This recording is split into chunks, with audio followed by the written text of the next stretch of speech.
Hello and welcome to the live stream. We just premiered the 100th Cemetery episode on our YouTube channel on Cemetery Road, and so we decided, man, we just got to come and hang out. And I'm glad to see some people in the chat already. We have Dawn Marie, we have Mike B, we got Dan Text, we got Kathy, we got Ron in the house, we got Steph, Glam Hippie Hiker. Hey guys. But I don't like doing live streams alone, so I had to bring some friends. And those friends are, as always, my Canadian Bacon. What's up, everybody? And Joe Vital of Entity Save 7 the best for last. Paranormal. That's right. Because Cassie will be here eventually. Yeah. I just wanted to hang out and do a live stream with you guys. Again, it was my 100th Cemetery episode.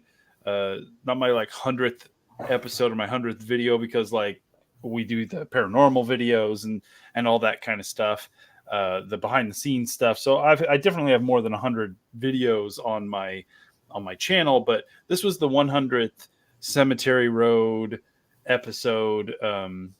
And I love the fact that I was able to make it so that it was a stone cleaning episode, a stone that me and Ron, Cassie, and Karen came upon at the Cave Hill Cemetery in Louisville, Kentucky. The stone is stunning all on its own, but it captured my attention so much so that we had to go back the next day. We wandered the cemetery some more, and then before we left, I got the cleaning supplies out. We took maybe about 40 minutes or so to stop, clean the stone really well. And I also, because I was traveling and I didn't have all of my stuff, I had enough to clean a few stones. But I cleaned Lily's stone really well. And then I also cleaned her sibling stones that are right next to that stone. I didn't film those ones. I was just I didn't do an amazing job. I didn't do a super in-depth job on those stones, but they were also kind of had a lot of growth on them, and they were kind of a little bit worn. So I took some time, about 10-15 minutes, to really scrape all the big stuff off, spray them down, scrub them off a little bit. And then I was out of cleaning product for that trip. But I definitely want to do more stone cleaning in this upcoming year as we start making more episodes. Anyway, that being said, how are you gentlemen doing this fine evening? Not bad. Pretty good. I'm here. I'm alive. Yeah. So yeah, that seems to be the mantra amongst all of us. Me and Ron have been chit-chatting the last couple of days of just still here. Yeah, We're still getting this done. Just living life. Gotta win the lottery. No. Yep. That would be nice. if I won the lottery, nobody would know. There would be signs, but nobody would know. Joe would just fall off the face of the earth. Did Joe get plastic surgery? He looks not that far. It's really weird he got a boob job, but to each his own. And anybody in the chat, obviously this is kind of just like a casual hangout, as we do on the live streams here on this channel. But if you have any questions regarding what I do here on Cemetery Road, if you have any questions for Rossi and Joe about paranormal investigation stuff, if you want to talk about food, if you want to talk about just what we did on the weekend, anything and all things are good to go. So if you have any questions, just throw them in the chat. We'll pay attention. We'll get you guys involved in the show as well. I guess I could start off a little bit by saying, Joe, what do you have coming up, man? What you been doing? You got anything that we should be looking forward to on your channel? We'll see about February. I want to investigate someplace February. If not, definitely March. We got that investigation there at the Conjuring House. Cassie Ron will be there. The side-eye guy will be there. That ought to be interesting. Nice. And my son, Allie, gonna be fun. Yeah, Too it many should be people, but it'll be fun. Oh, it'll be fun. Listen, the whole point is to have some fun. And then Fine. after that, I'll Well- figure it out. I'm looking forward to it. Absolutely. Yeah. And I know I know Cassie's not here, but Weeping Willow Paranormal has some stuff going on here shortly. Cassie's doing an event. Yeah. Up in your guys' neck of the woods. Yeah, she's got. I don't know because I'm personally not involved with it, but it's more Cassie's thing, which is great. But it's just an event at a winery that has apparently a little bit of paranormal activity. So they're gonna have like I'm not even really sure what all is involved, but there's gonna be 2 other people there. Their names are escaping me right now. If Cassie was here, she would know. I'll ask her again when she gets here. I know Karina. I think it's Karina the Good Witch. I think is her Instagram. I think. It's just like people are going to be there. Yeah, I don't know. So there's a thing at a it's- place with people. It's gonna Yeah. be a thing. It's gonna be a thing, guys. You know, it's gonna be This whole interesting. thing. It'll be fun. It's just a fun event. Put it that way. It's nothing crazy or anything, but a little event just to something different, right? So. Yep. Are you gonna at least go to it, or is she on her own? Oh, I mean, yeah, I don't know. I mean, I haven't really been involved with the planning and everything, but I mean, I'll go if they want. If you me go, to. you should shoot some behind the scenes footage for her. Yeah. Yeah, I could do that. Yeah. And there better be behind the scenes footage of like your guys' trip to the Conjuring house too. Oh, yeah. Man, I'll start. Tell you what, I'll start from the moment we leave our driveway. What I'm doing. That works. Yeah, I mean, I'm gonna try, and then maybe by the end of the Conjuring house, my videoing skills will be better because I'm gonna get some tips from Joe. So There you go. It's a learning process. You're always improving upon yourself and your work every single project. exactly. But I love behind the scenes stuff. As people that have watched any of my stuff know, I am a big fan of like seeing how people are on road trips and like when they're just hanging out behind the scenes and stuff. Watching the investigations and the actual work is cool and all, but I also like to be as much as I can be a part of like the small moments or the hangout moments, like because I'm not going to be going to the Conjuring house with you guys, so I'm going to have some major FOMO. And I'm not going to be able to talk to Ron because he's going to be too busy having a good old time. And so like I would like to watch later like how much fun you guys had and be a part of those, as much of the inside jokes as possible that make it onto the video kind of thing. I'm sure we'll go live the day before the Conjuring house and all of us hang out. And if we do, we'll get you on there if you're able to. It's going to be on a Monday, or no, a Sunday, because Monday is when we investigate. We'll see if I can hang out on a Sunday. I'll do my best. Because this old man has to go to bed early on work days, and I work over the weekends, which sucks. Yeah, I hear you. Yeah, behind the scenes stuff. Joe swearing at traffic in New York City. That's right. Even Dantex, he loves behind the scenes stuff. I try to incorporate that stuff into investigation videos. Here's what goes on a little bit before and maybe after, things like that. Mm-hmm. Try to make it a little more personal. Yeah. Get that inside kind of thing.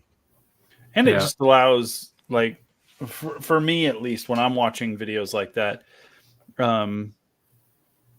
it adds a sense of like realism, if you will, like, right? Because if it's just a slickly produced investigation, it does feel a little just set apart, like not real. But when you have footage of like, okay, we got a table full of gear, crap, I forgot some batteries. We need to replace the batteries on this. Oh man, Ron just knocked over a bottle of water. You dummy. Like, like it adds that like, oh, these are like geez, real Louise. people at a real place doing real things. Like you like, unfortunately with what we're doing and how professional we're trying to be in our presentation of things, it can feel a little other, a little too produced, a little just like unattainable, if you will. Like, and so adding those bits of just the real worldness of it really just helps sell the idea that there's like real people in a real location trying to do a real thing, instead of just like, okay, the Hollywood script, production type idea. It helps show more of our personality. Seeing us away from doing the whole paranormal thing, and just kind of like what we're like outside of that. Yeah. Betty asks, what was your favorite cemetery that you have been to? I have no idea, Betty.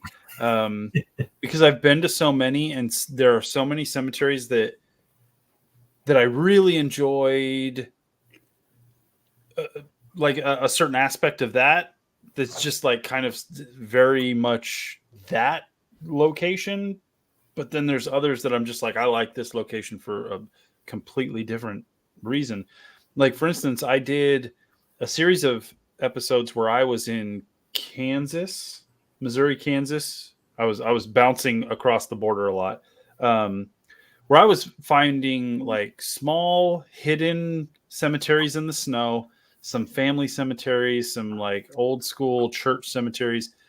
I loved those ones. I loved having to hunt them down, and kind of just like the serene nature of the snowy environment, and the quietness of it all, and just the hiddenness of some of these places, because some of them were deep in some trees and across a field. Like it's not like you could just drive up to them. I had to hike through snow to get to them.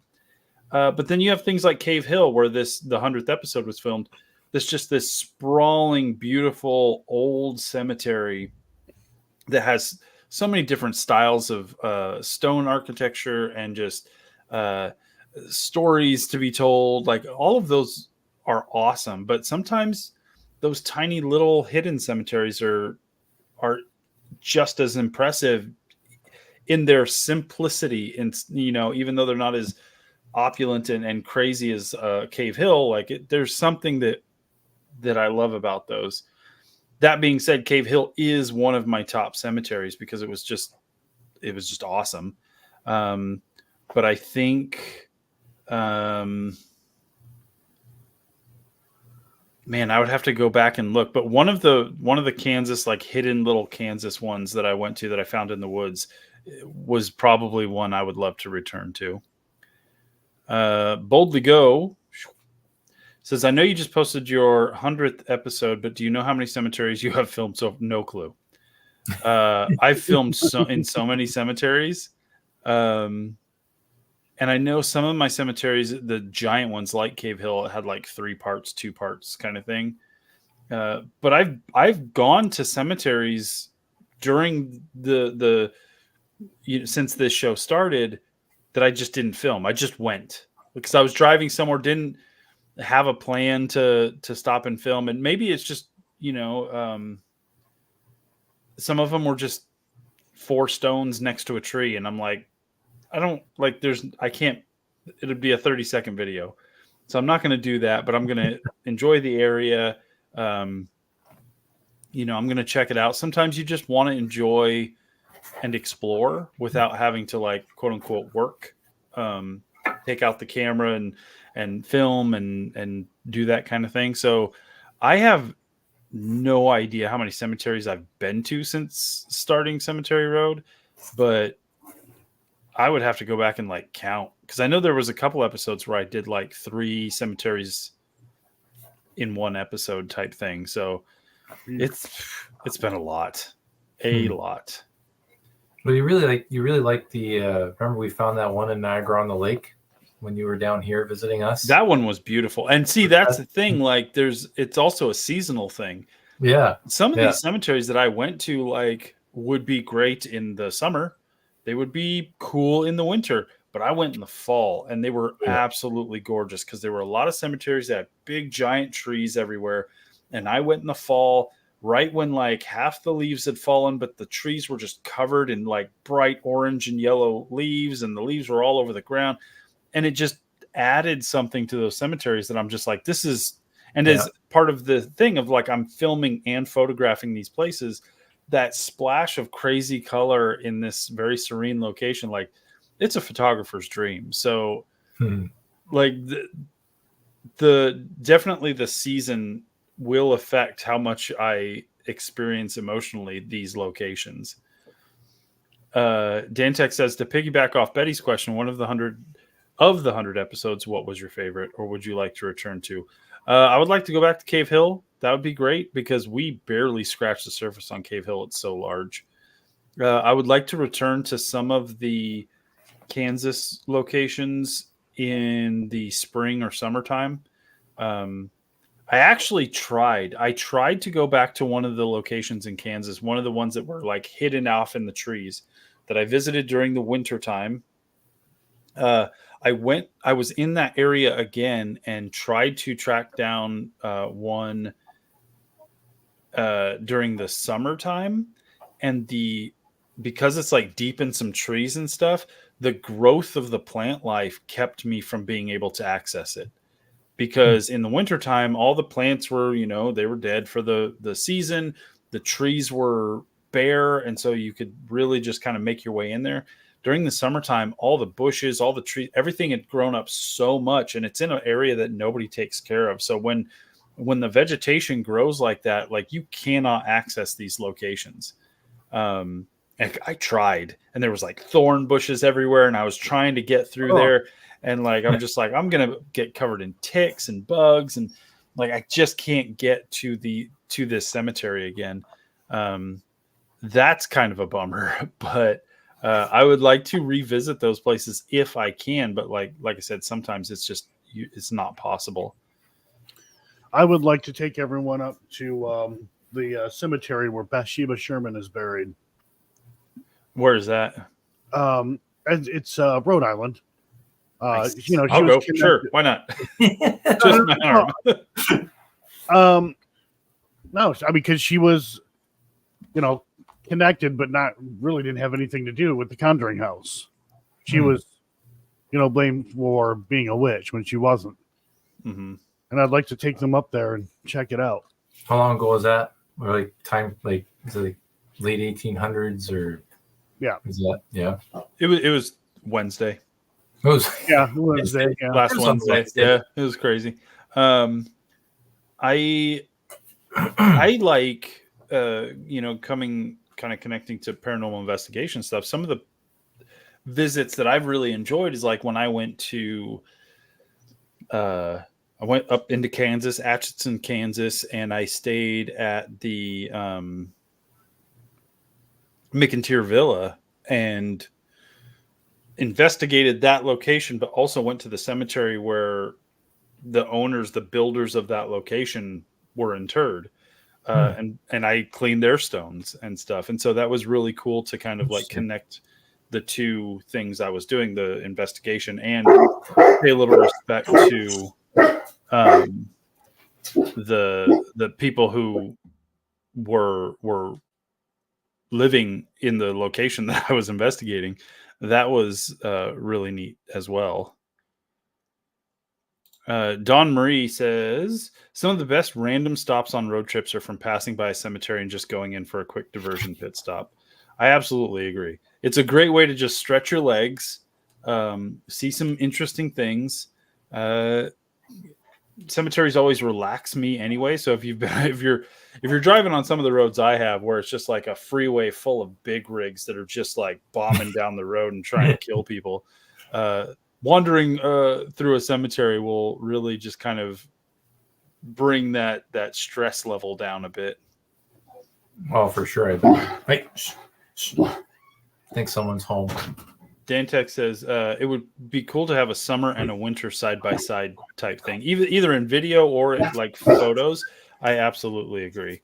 Being able to have a cemetery that's super interesting enough that I could absolutely take photo and video from the exact same locations across the seasons would be awesome. And there are some places that I could do that. And she arrives. Hello, everyone. Hey, there are some places I could do that around here. I just need to find somewhere where I can like make that a plan of like, here's a long thing I'm going to do where I will, in each season, I will come back to this location and film and take photos, and then I could do something like that. That's a really good idea. Maisie asks, Jason, what is the most memorable stone design you've seen? That's a good one. Hard. I mean, the one for the 100th episode is definitely one of them. That looked like it had a lot of detail in it. It did. It did. It had a ton of detail. You almost wonder if that's what she looked like if that was her actual face. I assumed. I did search to try and find out if that was actually like done with the help of like a photograph or something, if that was like her real face, her real look, but I couldn't find anything on that. But I would imagine so, especially if you're going to spend that much money on a stone. You're not just going to be like, just random girl. I would say like that kind of thing, like this Lily's stone from episode 100, totally. But there was a place in Colorado that I went. I can't remember the exact name of the cemetery, but the memorial stone was a dollhouse. It was done up like a dollhouse. That was super interesting to check out. Again, it was the stone for a small child. I feel like it's one or the other, guys. When I see like some opulent, crazy, creative, like just memorable stone, it's either for someone who was very wealthy, an older person who was very wealthy, or a child. Like there's really no in between. It's either a small child or just someone who had a ton of money. And obviously, and I've said this before in a ton of other lives and stuff, like the children's graves are really the ones that are that I kind of focus on, because it's just it's sad. It's sad, and it breaks my heart for a life cut that short. Yeah. What was that? Remember when we were at Laws from Oz is here, says, hey, I made it. Happy 100th, Jason. Thank you, Laws. It's good to see you. Remember when we were at Cave Hill and there was that one. Don't remember. Where was this? when we were at Cave Hill, and it was the one site it was on a hill, but it was like an elk or a moose, thing, and it had like 50 headstones all the way around. It was like a I don't know if it was like a secret society thing or like if it was a club. What was it was the elks section of the. That was was really neat to see that. That was pretty crazy. But where the placement of it was literally like you walked up on a hill and boom, there it was, right? Mm-hmm. Like overlooking the entire cemetery in a sense. Like they had it planned out. This is where we want it. It's kind of crazy. Yeah, and that's what you'll see in a lot of cemeteries. You'll have the Elks Club, and you'll have the Odd Fellows, and you'll have the generally like every group, every different religion will have their own little sections and stuff in these older cemeteries.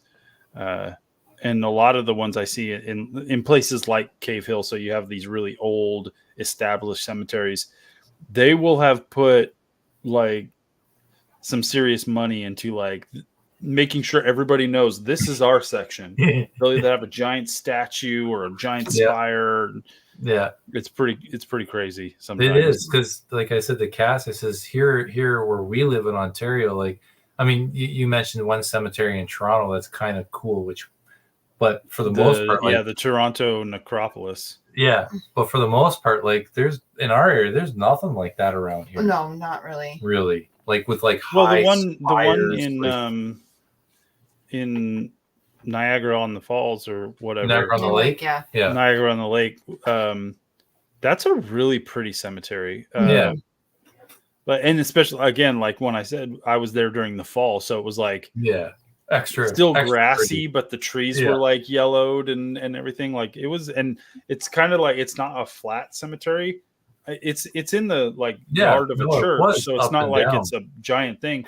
But just the yard of the church is so uneven and stuff. So you got these tiny little bumps and hills, like and so it just adds a little bit of dimension to the small section it's in. That's a great cemetery. Yeah, that is kind of a neat little. We haven't been back. No. We should go. I had sent Jason, so I was sad circumstances. I went to a cemetery last weekend, but it was foggy, and I thought it was really interesting that almost all those stones had willow trees on them. Yeah, like I saw a ton of willow trees when I was in Canada. As I was making my way across Canada to you guys that first time I went, there was so many willow tree tombstones that it was like, is this why she likes willow trees? Because they're everywhere. Well, the thing is funny. Like I never noticed because like I didn't really walk around cemeteries that often. Yeah. But I just love willows, hence our dog named Willow. She's 9, by the way, so way before the channel. I've always just loved willow trees. That's why I picked my name. And also because it's like a cemetery-ish thing, right? So it kind of worked out. But now that I'm actually walked through cemeteries, I'm like, whoa, there's a lot of willow trees. So like on the stones.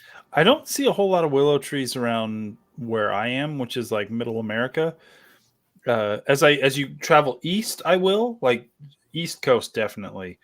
When I was up in Canada again, like I saw a lot. Like the first cemetery I stopped in, which is on the far side of Canada from where you're at, not like all the way to the West Coast, but you know, I came up around the Great Lakes. The first place I went to had a bunch of willow tree stones, and so it's definitely a regional thing. And obviously, like places that have willow trees will have that kind of imagery. But it's weird as along my travels to see that kind of thing of like the imagery shift and change with the location, and you can kind of like follow it as you travel one direction or the other. It's super interesting.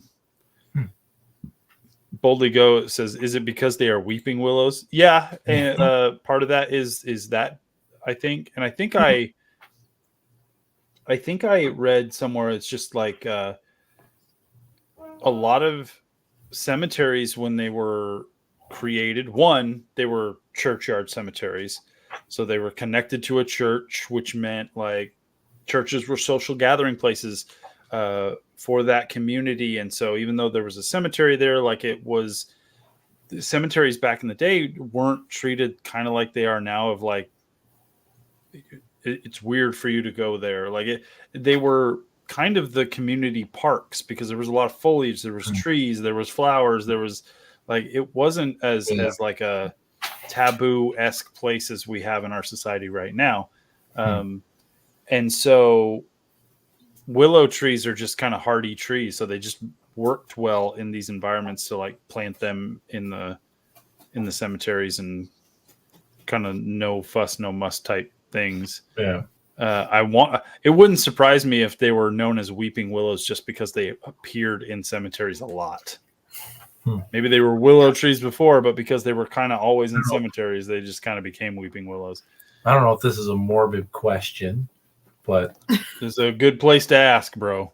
What would you want for a tombstone, Jason? What would you want? Like when you what if? Oh hell, I don't know. I don't even want to be buried. I think I've explained this before. Like I want to be cremated and spread in very specific places. But I don't know, man. It would just be like a regular, like traditional tombstone shape. Yeah. With a big old Superman symbol on it. Well, I gotta have your Weeping Willow answer why it was named. Let's do it. Give us the info. This name comes from the way raindrops run down its long leaves, making it look like the tree is crying. The weeping willow is therefore associated with grief and mourning in many cultures. That makes sense. Makes a lot of sense. I want a weeping willow so bad, but we have to be near water. So like we don't have a lot of water. So I have a weeping birch, and it's only gonna get to about 10 feet tall. 15. 15? Oh, 15. Anyway, so that's as close as I got to my willow for my yard. 15 to 30. And weeping willows are apparently very invasive. Yes, they are. Yep. Oh, well, too bad. I don't think Cassie has a problem with that. No, I'll have them everywhere. I see one and I'm like, oh, it's like one of those, like, I don't know. I'm probably very weird with trees, but like birch trees and willow trees are like literally my favorite two trees. That's why willows do very well in low-lying, wet areas. It's like flipping New Orleans. Mm-hmm. Yes, yeah. Got to get down there. Lost from Oz says Lakeview. It's still in my history. Yep. Lakeview Cemetery. She says, I love that cemetery with the gorgeous angel. I remember Googling it straight after the episode. I'm glad that people who watch the episodes do that. I know I've gotten messages and comments in some of my videos of like, you don't show the stone long enough for me to be able to read it. And like, I'm like, it's a video. You can pause it. You can pause it anytime you want. Like, the second the stone is on there, you pause, you can read, you're good. But I also love that people have also messaged that said like, I will Google that cemetery. I will find out more information about certain graves that you've seen. Like I will do the research on like, oh, I saw this stone that it fascinated me. So I looked into that family history and here's what I found. Like, that's awesome. That's great. That's why I do this thing. That makes kind of what I do and the time I spend making these videos and putting them out like totally worth it. Did you, I can't remember, but on your way home from your trip last year here, did you make it to Jamestown, New York? Yeah. So we did. So me and Karen left you guys. We went to Jamestown, but it was so quick because we wanted to get back to Oklahoma as quick as possible. We had plans, and we did stop in Jamestown. We did visit the grave of Lucille Ball. Oh, okay, because that cemetery is pretty neat. Like it is neat. We just didn't have time. Like I didn't have time to like do a proper video of it all. Oh, okay. So I didn't. Yeah, I don't have an episode for it. I do have some footage of Lucille Ball's gravesite, but we were in just such a hurry that I just didn't have time to do a proper video. I think the one thing about that cemetery is there's the glass case, right? The glass case. There's an angel inside of a glass case, like a monument, or like I'm not 100% sure what that all has to do with. I can't remember the story behind it, but there's a story behind it, and it's quite interesting and fascinating. I don't think we saw that. Oh no! Again, we were there for like I don't know 20 minutes. Oh, okay. And it took us a little bit of time to find Lucille Ball's grave, and then we had to get out. It's a decent sized cemetery too. Like it is. Big. Yeah. For a small town, like for Jamestown, which is a small town, to have a cemetery that big kind of boggles my mind.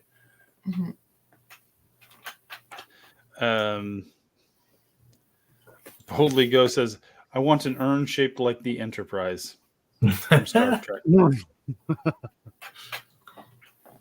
Heck yeah. Well, I would want a willow on my so I just want a bench. Oh, a bench, yeah. I just want a bench. So that, because I have so many kids, so if they can just go and sit down and remember dad, and that's what I want. Yeah, I see lots of benches, but I feel weird. Like I see one, like you see a stone shaped like a bench, right? Or you see a bench sitting in front of a stone or whatever. Yeah. I'm like, I don't want to sit on that. Yeah. Oh, and right. sometimes because like the stone itself is the Yeah. bench, right? Yeah. And so it's got like the information for the person on there is Joe Smith date to date and blah blah blah. Like I love my family, come visit. Yeah. And I'm just Yeah. like, I can't sit Yeah. on your stone, guy. It's like, yes, let me please put my ass on your name, please. There was one No. that was super interesting. Me and Ron came across it at Cave Hill. I think Oh, is that Cassie the one with the and dog? Cassie and That- Karen were, I I was think, just- were not too far behind us. Yeah. But we found one that was like the stone of Oh. I think a man and his wife. Yeah. And then in front of it, like a couple steps away, Wait, was a statue of like a golden retriever type dog. And it was staring right at those stones, and it was their family dog. I don't think the dog was buried there, but like it was this. I have photos. Because the burials, generally I don't like to do anything modern day. I don't want someone to be like, oh yeah, my grandpa died last year and he was on your show kind of. I don't want that kind of thing. It's usually like 100 years ish, or more. So these burials were pretty recent, within the last 10 years. So I didn't film them for the thing, but it was like, it kind of choked me up a bit because they had this like mournful looking dog statue just staring at his parents. Yeah. It was so like really, really cool. Like when we stepped on it, I'm like, Jesus, look at this. Oh my gosh. This dog, they have it set up like they knew what they were doing. It's literally looking at the tombstone of its owners. Like, oh my goodness, this is insane.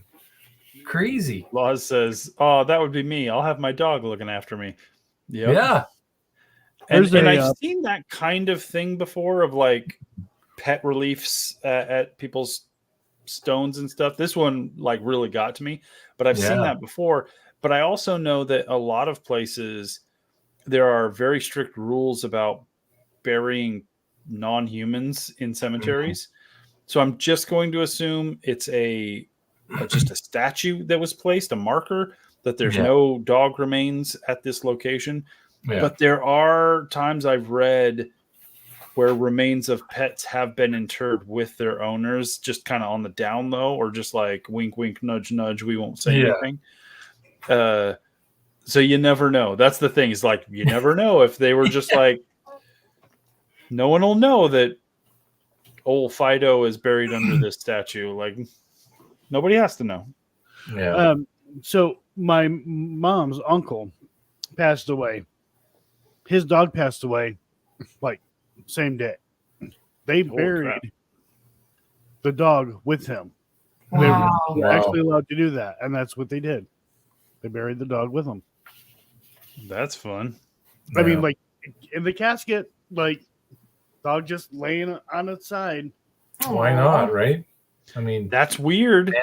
But like, it's not weird. I say it's weird. It's weird in that you don't hear that kind of thing.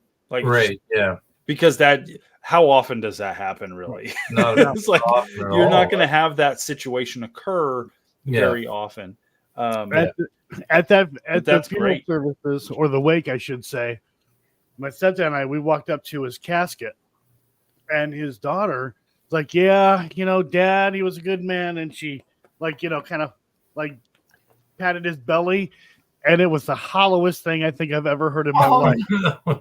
And me, I'm like, I had to leave. I had to walk out, go outside. My stepdad went with me, and we laughed our asses off. It was like, dung, dung, dung.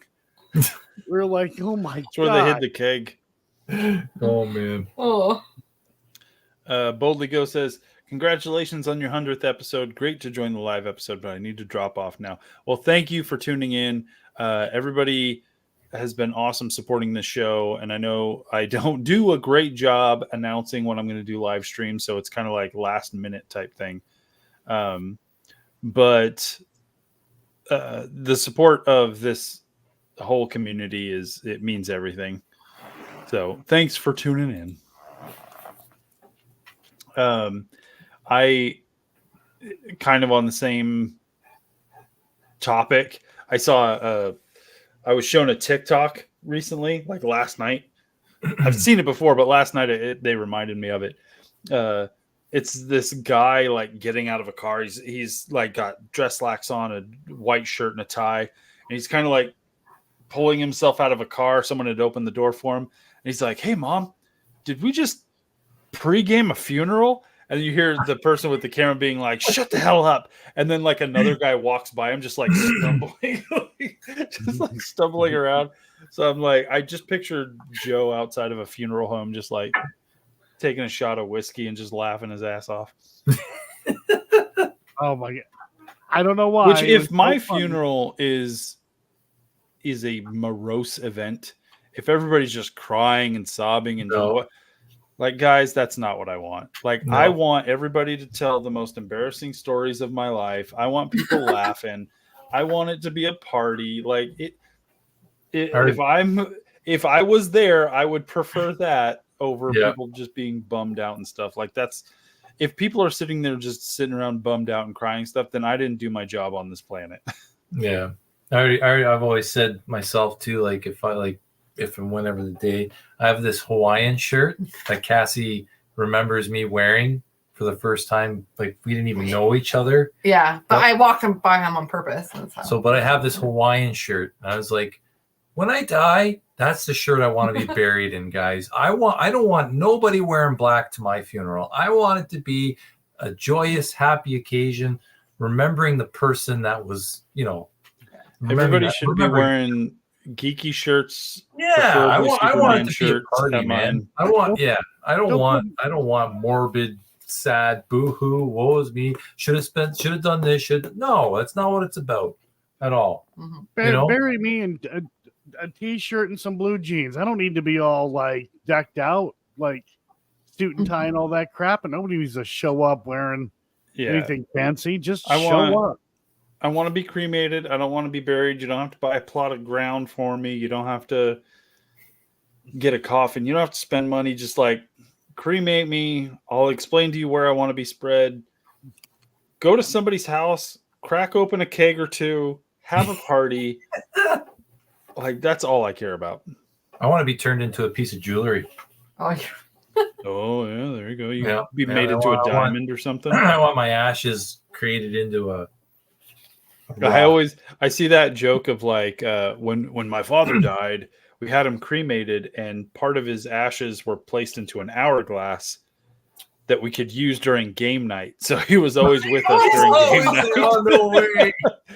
And I was like, hell no. I don't like board games. Don't make me into one. Like oh man, that's funny. No.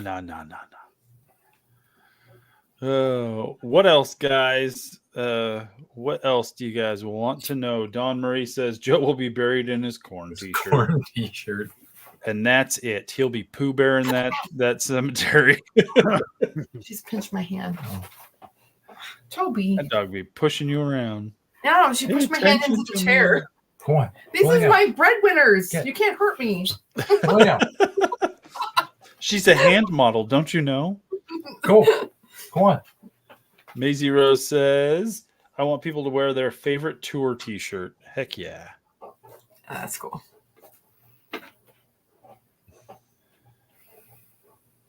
All right. We're starting to get quiet, guys. We can't have that. Yeah. Go ahead. Well, with the morbid talk we've been having. How about this for morbid? Just lay me out on the ground looking at the stars and let the birds eat me. You had me until you're like, just watch birds eat my body. Yeah.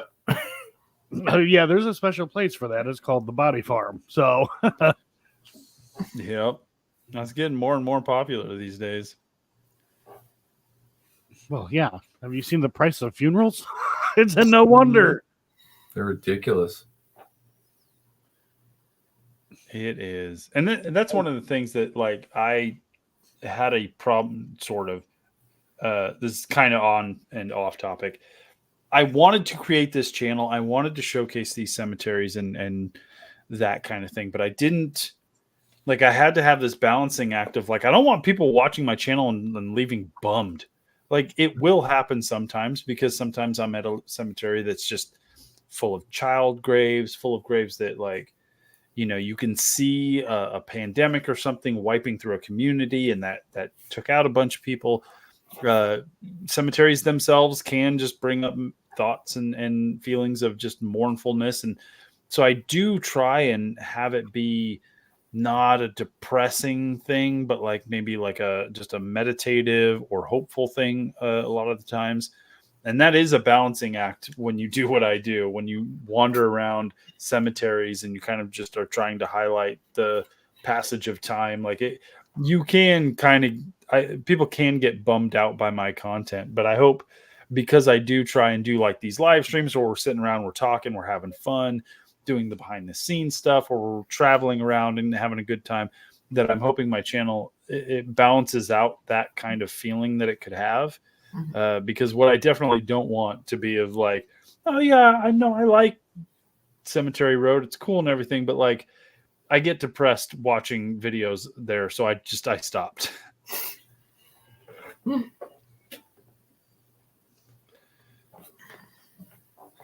Kibber says, a friend of mine who was in his 80s passed from prostate cancer and was cremated. We took him to the VFW and had a party, and then spread his ashes in the biggest river so he could feed the fish. One of the places I would like to be spread is a river, so I guess I will be feeding the fishies. Kibber asks, what did Lily pass from? Lily is the young girl, the 5-year-old girl whose stone I cleaned in the 100th episode that just dropped on the feed. I don't know. I tried to look that up. I think Karen did a better job at looking up the history. It was sickness. It was illness of the time. This was the late 1800s. But I'm not going to say that with certainty, but I think she just got really sick.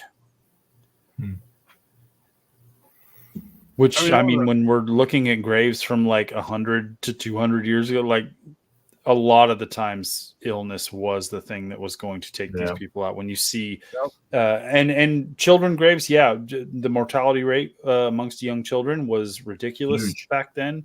Yeah. I've seen family plots that have like mom, dad, 12 children, all under the age of 1. Like it's just, they just couldn't, the mortality rate of their children just bombed. Well, they didn't have the medicine back then for like if a child got fever. I mean, it's a variety of events. Like medicine was not able to be like, we're talking like birth of the nation, spread out so far.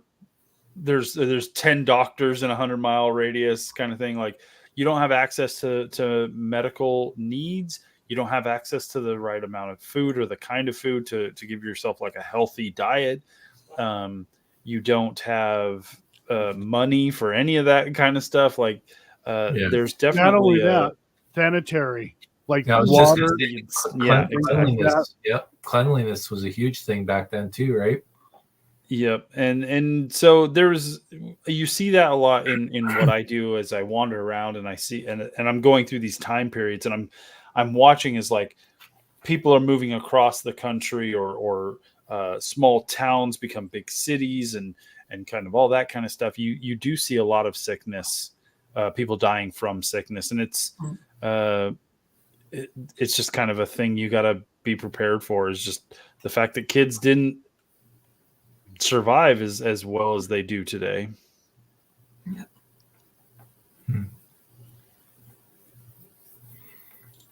Maisie says, I'd like to be turned into compost, but it's not legal in Scotland yet. I mean, it's not a whole lot. There's not a whole lot of places that do that here either. But I know a lot of like on the West Coast and like the Pacific Northwest, there's a lot of places that are looking more into the availability of that. Some on the East Coast, a lot of places that have like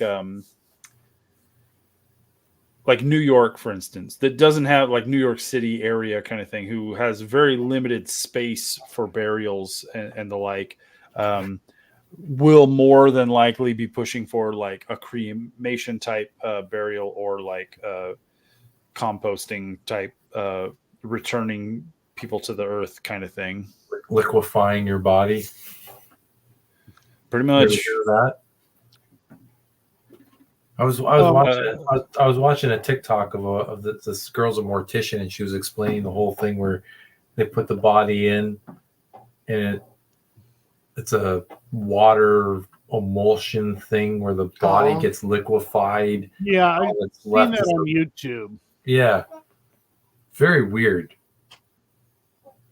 It's a new Laws from thing. Oz says, have you come across any graves with bells attached? Considering back in the day, people sometimes got buried alive. I don't know how. I know that. Okay. I know there was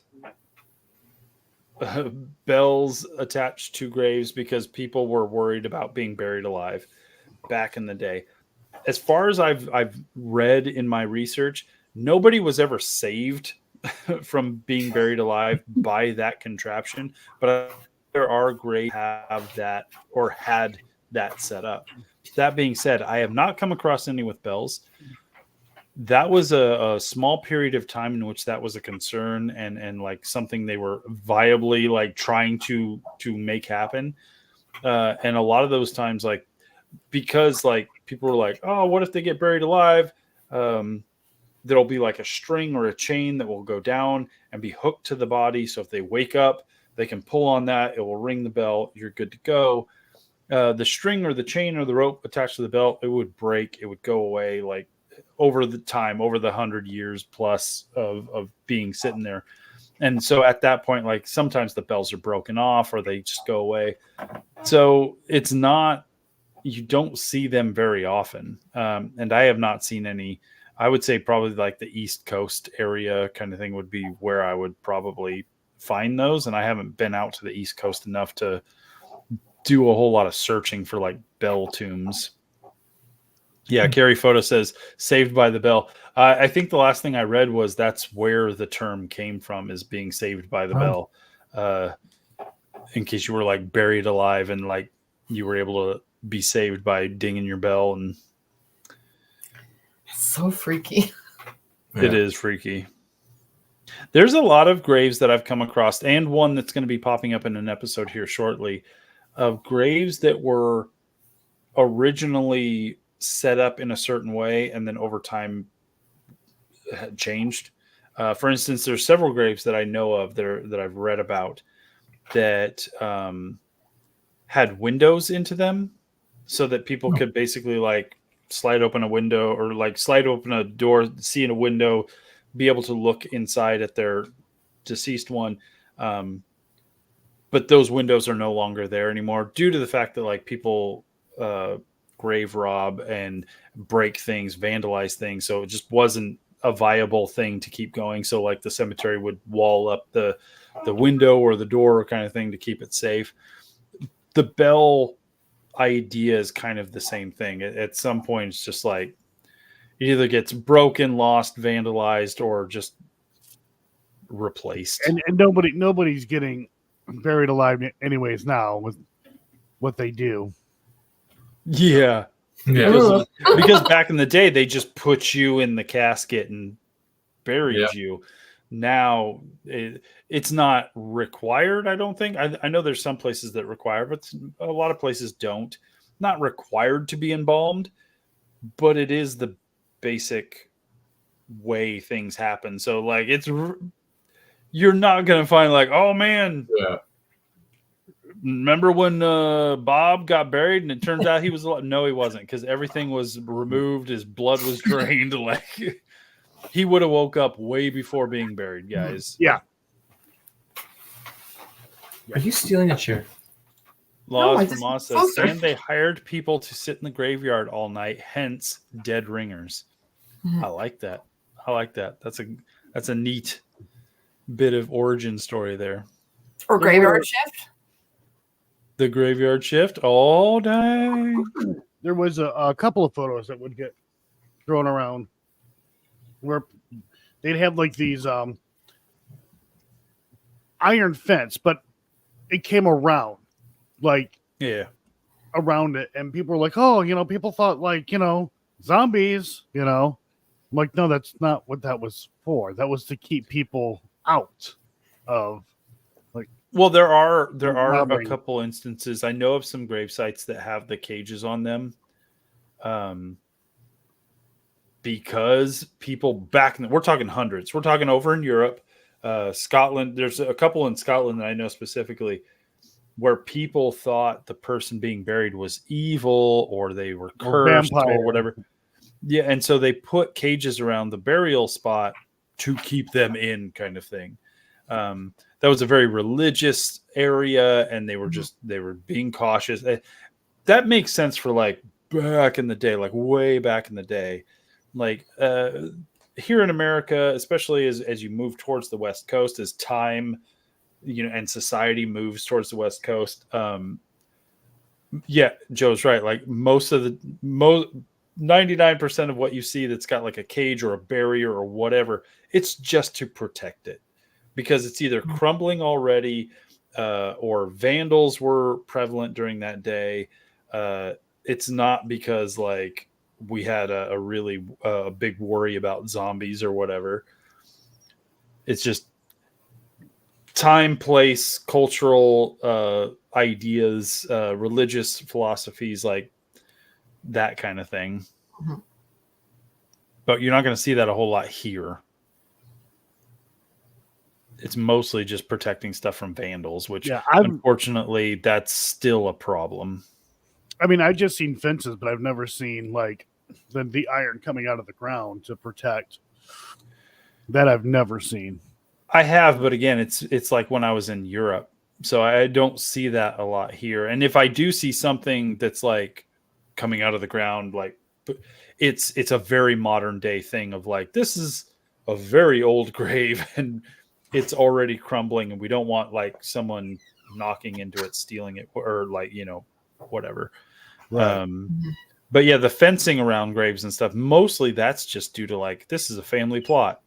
We want to protect this. Right.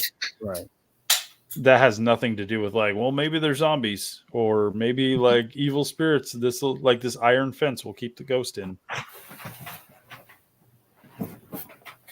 But I kind of want to backtrack, Cassie, because I started off this live stream by asking Joe, like, hey, what are you up to in the near future? And he told me, and then I was like, Ron, I know Cassie's not here, but like Weeping Willow Paranormal has an event coming up. And he's like, yeah, no, that like, it's super exciting, guys. This event, it's going to be at a place with some people and people will show up and like, yeah, I don't know anything about, I don't know who's going to be there, but there's there's going to be a thing. Karina the Good Witch. There's stuff and things happening. Yeah. Yeah. I mean, that's if you could give a quick rundown of the stuff and things that are happening, I'm sure people would appreciate that. Okay. So on March 3rd, I'm part of an event. So I'm teamed up with Amanda Dubois and Karina. They both are mediums. And I've been on Karina's podcast before. So if you guys if you follow our Instagram, I've shared her stuff before. So that's how I actually met her and got teamed up with her. So we're at an event on the 3rd. In Jordan, dropping.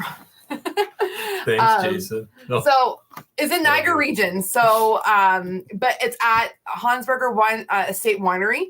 So it's like a very old style, like more like Victorian style. So not so much like Italian winery. It's more like European style winery. So basically, what is happening? There's going to be a panel, the three of us.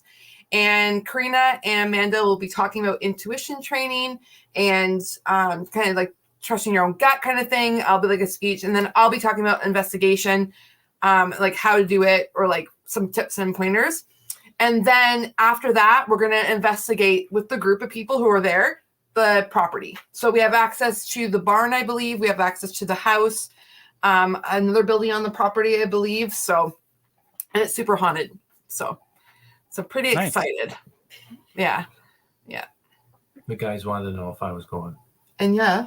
Oh yeah. Okay. Yeah. Yeah, I'm going, Jason.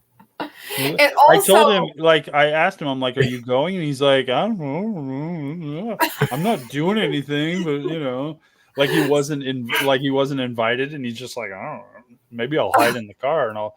But I told him, like, you should then be filming like behind the scenes stuff for her to use for her channel. Oh yeah. So, but also too, what's kind of cool too that it kind of ties my channel. Obviously, I'm gonna be talking, so I'll be promoting Weeping Willow. But on the 27th of February, we're actually going to be investigating the location with Karina, Amanda, me, Reese, like, as Weeping Willow. Yeah. I haven't told them this, I guess. I thought they did. Me this, guys. This is so anyways, we're news to me. This is an exclusive for you, sir. oh my gosh. So Ross is here to ask the important questions. Yeah. But when do you get to drink the wine, Cassie? I don't know. I think we might have a bar access. We have to find out still. We're like that part. Yeah, you do. Well, that's extremely important. You're at a winery. I mean, you got to try the wine. Sure. Just saying. So Ron's going to be pushing to investigate a brewery. Yeah. We got one in line. I'm pretty sure you do, don't you? Well, I mean, we can't investigate the brewery. We can investigate like the. Why can't you investigate the brewery? Because she said no. Oh. So. Oh. Well. It is very haunted, the location. But I've investigated a haunted brewery before. I know it'd be really. I mean, there's gotta be places. But so back to the 27th, though, we're gonna investigate the winery as a group of us, and then I'm releasing the episode at the end of the event, so people can watch it when they either on their way home or awesome. Not on their way home when they're home. They have to be safe. So that sounds fun. I'm very excited. Brewery would be fun though. I know there's like I know there's like I don't know the one that I just don't think it'll work out though. I'll tell you this. So the job site I'm on is haunted. No, not the job site. I don't know. But there is a house on the job site. Do you have access to it? No, I haven't even met the owners yet. Oh, there's people in it. Met the owners. It's like they're like a cottage. Like they don't live there all the time, but it's a very old house, like built in like the 1830s, 40s. But it has like and that'd be all part of the battle too. When you look at this house, and they had to do a whole archaeological dig on the side that I'm on right now, only because apparently on that side of the river, it was a stomping ground. Like everybody stopped there. It was an area that everybody was in during like the 1800s. I'm not like. But like, so if we were to dig, and then there's a lady they have to contact who's on the Indigenous board. She has to be there, because if we dig just something in case up, you find something. Yeah, it's crazy. This whole like archaeological because where Ron findings. It's a trade route for that era of the help me out. What war was that? War of 1812. The War of 1812. Like it was a main route. Everybody traveled along there. Everybody encamped there. It was like an encampment site. But that house that's there is from like the 1820s or 1830s. It's old. Yeah. It just has this vibe. And I'm like, I should talk to the owners and be like, is there any kind of odd paranormal stuff that goes on here? Just like, bro. Just, for porch. Because it does have that feel. This house has that feel. Yeah. It's weird. Maisie did ask about the frozen grapes. So ice wine. I'm pretty sure they do have ice wine at Hansberger Estates. Most wineries do. It's very expensive. I'm not a big fan. I don't like sweet wines. I like dry wines, but so ice wine season would have just passed. Yeah, because our ice wine happens. The temperatures have to drop below like freezing. Like got to hit a certain temperature, and then the sugars in the grapes are just right, and they can pick them. And they hand pick them. They don't pick them with a machine. It's all hand picked, and that's why ice wine is so expensive. Yeah, it's pretty crazy. Jason, do you see Kippers coming? Ron's picking up vibes now. Wow. He's been around me enough now. I wouldn't say vibes, but just this house is just, it has that. Like, I should is it access? Can I drive by it or is it blocked off? Well, you could drive in and look at it, I guess. I should. I'll just be like, just don't next time me. I see, if I happen to see them while I'm working, I just, hey. Yeah. I don't know. Small talk, right? Yeah. I will be right back, guys. I'm going to get another drink. I will leave you with this question. Pineapple on pizza, yes or no? I'll No. be right Oh back. yes, No. 110%. Yes. Nope. No. And then you got to add hot peppers to it because it gives it that sweet and spiciness. See, Yes, Ron. Come on. Ron's asking for cement shoes and diving lessons. What? Come on, Joe. There's a lot of people for yes in the comments. What Yes. the heck? See, thank you, people. Thank you. It's too sweet. It throws me No. off. By the way, did you get pizza with pineapple on it today? No, I bought Bought from the. from Sobeys. Oh, They and were you did barbecue. pre-made, and no, I didn't have enough pellets in the barbecue, Oh, so okay. I just cooked them in the oven. Oh, okay. Yeah, I can't do it. Oh, pineapple on pizza, 110%. No. With hot peppers, because then you get the sweet and spicy. Or You the need to sweet divorce hot. that man. Hey? You say the first that man. Oh, come on. But also, I love green olives on pizza, and he doesn't. Yeah. See? Oh No. no, green olive, no, black No. olives, yeah. Green No. olives, no. Not a chance. Olives in general, not a chance. You eat olives. Don't even lie. One with the garlic. I know they Well, are. I they know. are I actually know what we're not going to be eating on our trip when we're all together. I don't know. I'll have to ask Side Eye Guy. Hey, what do you like on your pizza? I don't even know what he likes on his pizza. If he loves pineapple on his pizza, he's my favorite man. I'll have to ask him that next time, Joe. He asked for like, oh, I want the American experience, like Mm. shitty hotels and stuff like that. And I'm like, no, Yeah. you don't. But we can No. do it if you Yeah. really want to. No. Yeah. In case Not a chance. anybody's interested, I am a yes pineapple guy. Yes, Jason, my favorite kind of cheeseburger. pizza Yes. is going to be either the pizza that has all the meats or the pizza that is got the pineapple on it. And And I've only had pineapple pineapple on pizza, like Hawaiian pizza with jalapenos on it once, which I'm cool with because I like jalapenos. I would prefer to just splash some hot sauce on my pizza though.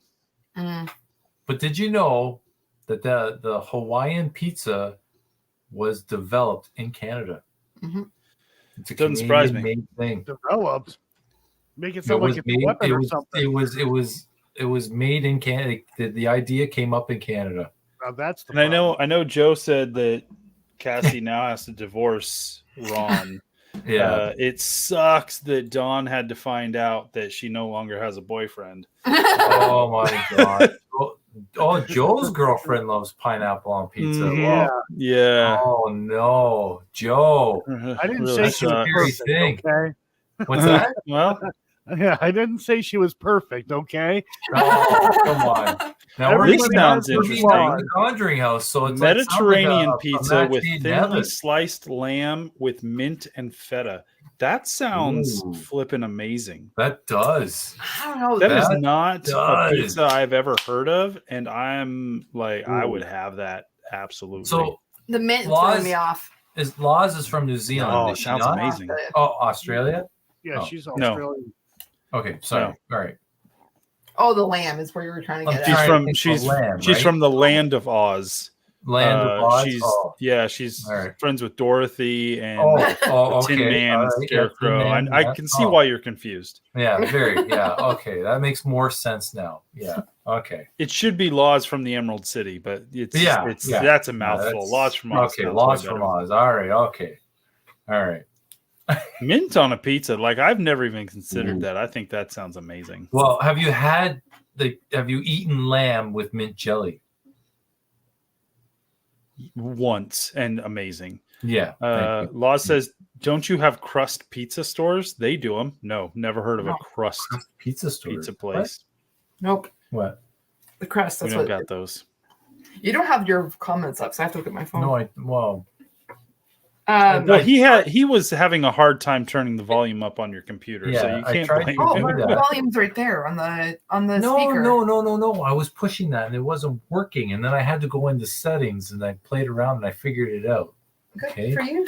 So Wow. I figured it out, but then I tried to Don't be too proud. where you exit the full screen and you can see comments, but then I lost Jason, so I'm not playing around with it. So Well, you have first off, you have hide No. chat, Files are in the computer. show chat, but why is it Okay. not well, showing then exit chat? full screen. No, see. Oh my gosh, it's so bright. There we go. See, Oh what? my gosh! Holy cow. What? Go to comments. Right. Comments. We're This is all good. like Cassie does. See, there we go. Yeah. Is that why you're always so blown out? It's because of the screen, because it goes white, right? The I don't. background? I prefer turn here. my screen See, way down. Like I See? turn the brightness on my I screen prefer way that down. screen. Okay, fine.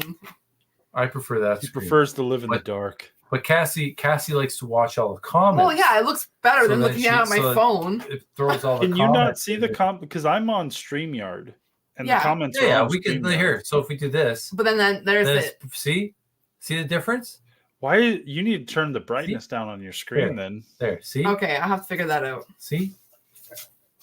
We'll, Add another we'll date. stick with that. We'll stick with It's this. fine. Another date. Cassie's looking at the comments on her phone. It's all good. Oh, Dawn just mentioned John about Marie says Buffalo area has some of the best Yes, pizza. it does. No one's gonna argue that. And I've been to the East Coast, like in the New Yorkish area. So like I'm not gonna say I have an extensive knowledge, but listen, yeah, they do. Everybody knows that. And their chicken wings. Their chicken wings are the wings. bomb. the Anchor Bar. No. I went What to the hell another is a place. pizza log? I don't know. It's a pizza. What? I don't know what pizza log is Is it either. a stromboli or maybe like a canola? Is it just or a like a pizza pizza roll? rolled up? Not a pizza roll, but you got stromboli, but you got the Panzerotti. panzerotti. That's it. Yeah. Yeah. No, there is a restaurant though that Dawn's talking about because she shared it and I realized it was in Buffalo. It's a pizza Go on, place. It go. comes with the craziest combinations of food. I'll let her out. She's being a I dumb I would little- like to go to the location that created the buffalo wing. That's the Anchor That's Bar. the Anchor Bar. It's actually in the Buffalo Yeah. Airport. It's They in have Buffalo. they have a No, side. you got to go to the actual. Well, I know, Anchor but you can Bar. also eat at the Anchor Bar in the. No, I'm going It's to not the the actual same. place. You have gotta to go to the actual place. Anchor Bar, which I've been there. My And- good friend Dawn Marie, who I'm her favorite because we like our like an egg roll. Yeah, Oh, so pizza rolls. Yeah. Yeah. Yeah. Yeah, basically. Yeah. So I went to the me, Anchor me, Bar. Dawn, and Ron. That's the name of our band. Me, Dawn, and Ron. Me, Uh, Don. We're just the pineapple on pizza connoisseurs. Oh my goodness. So Our I've hit single is like you should like pineapple on pizza. Yeah. So I've been to the Anchor Bar, but remember I was really severe morning sickness with Lily, and I couldn't even eat. Oh. So I never actually had a right. proper chicken wing from the Anchor Bar because I was very, very sick. So good though. Okay, I'll be back. And if you go there on the night of like a Buffalo Sabres game, Oh, like the hockey game, odds are you're going to meet a hockey player because they all go there apparently. I don't care. I'm not. That's a big cool hockey bit of guy, trivia, but but I'm just saying if you go to the actual Anchor Bar on the night of a Sabres game, odds are you will meet a hockey player because they always go there before a game, usually. If they're not a Detroit Red Wing, I just don't care. listen, I'm Oh. proud of anybody who could play a sport on a professional level or a not professional level. I am not going to geek out or be excited about it though. Like Hey, the I most couldn't even- popular. What's his name? Mr. Taylor Swift could walk into work in front of me and be like, "Hey, I'm Travis Kelce. I'm one of the most popular football players in Yeah. the world right now." Yeah. And I could be like, "Cool. Could you step aside? I'm trying to order my chicken wings. Like, if you could just, I don't man. care Yeah. about anything. You are a Oh, yeah. part. Like, I'm so proud of you. Let me give you a gold star. Boop. Like, great. I just Yeah. don't care about sports. So, like, I'm the same way. the celebrity that you are, because you are a celebrity for this certain thing, like, I'm just like, I'm proud of you, bro. But like, Yeah. if you could step to one side so I can order my wings, Yeah. that would be amazing. It's I'd be just more like excited about that. me and Cass. We went to a restaurant a couple of weeks back, Oh. Rizzo's, and you have to The Rat? make reservations. And Beardo likes pineapple on oh. pizza too. Thank you, Kibber. Beardo is also our favorite. He can be part of the band too. yeah, there you go. Perfect. We'll add him in. Me, Don, and Ron, and Beardo. Boom. Perfect.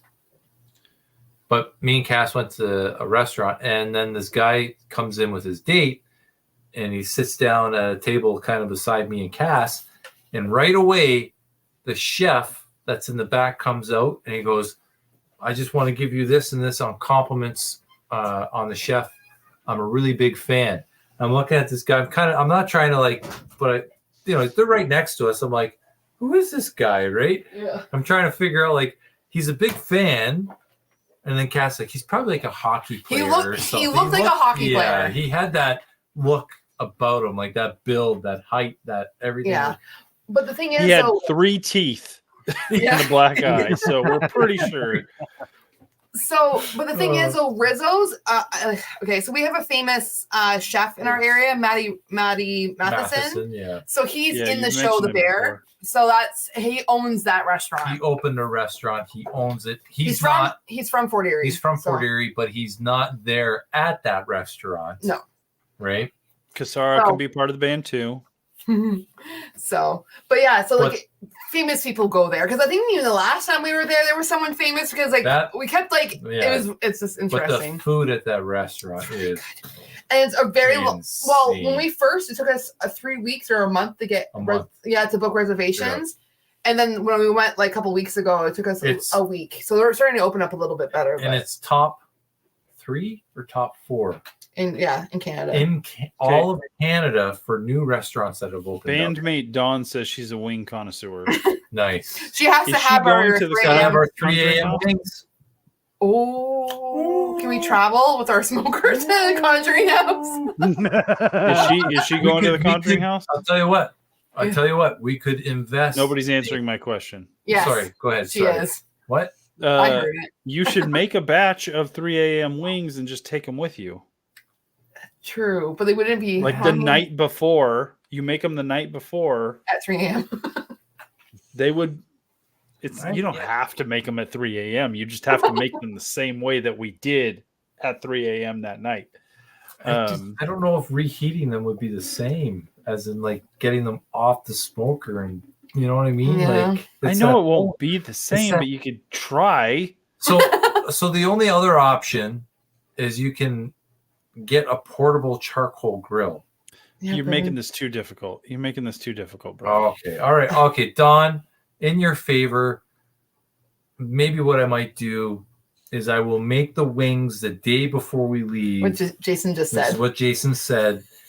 And then we will put them in a cooler. And then when we show up and we're all together, we can either reheat them somehow, microwave them, or whatever. Not microwave. No, we won't microwave them. We'll have to put them in an oven. Wings are good cold too, bro.